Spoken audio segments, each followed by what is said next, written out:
And this partial government shutdown is leading to spring break travel chaos. I saw some of this recently.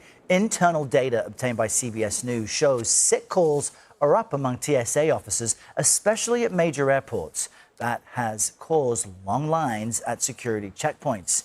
Kris Cleave joins us now, our senior transportation correspondent. He is live at Salt Lake City Airport. Kris, good morning. For all the travelers who are seeing extra long TSA lines, what does this mean?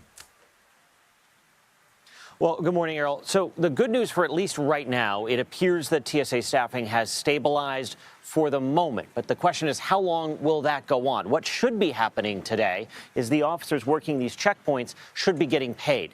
But they're not, and they don't know when that next paycheck will come. And remember, this is the second prolonged government shutdown for these workers since just last October.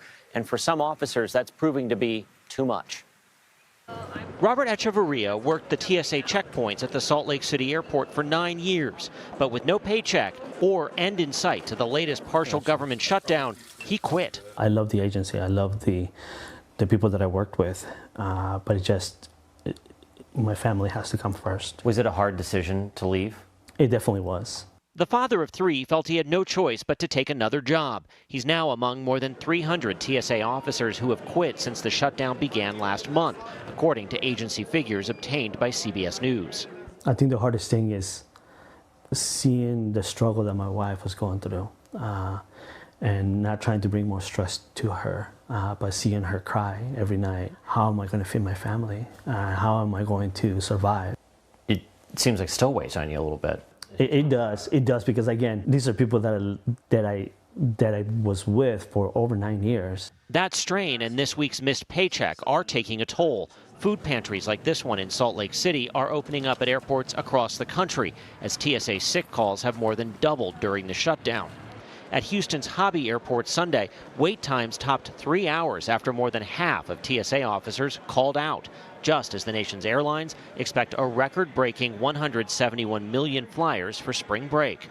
Former TSA Administrator John Pistol. But it does concern me about the possibilities of operatives, bad guys who are wanting to try to exploit a perceived vulnerability because there's not as many people on at TSA showing up for work. And TSA workers are among the lowest paid federal government employees. The average salary is $45,000 to $55,000 a year, and it takes months to train replacements. And while they will eventually get back pay for this time, it requires that stalemate in Washington to be resolved. And as we've heard, it doesn't sound like that's happening anytime soon. You asked me, Errol, what flyers should do. Check the website of the airport where you're flying out of. They generally will list TSA wait times at that airport. The TSA app is not being updated currently because of the shutdown, so the airport is your best gauge. And maybe leave yourself some extra time.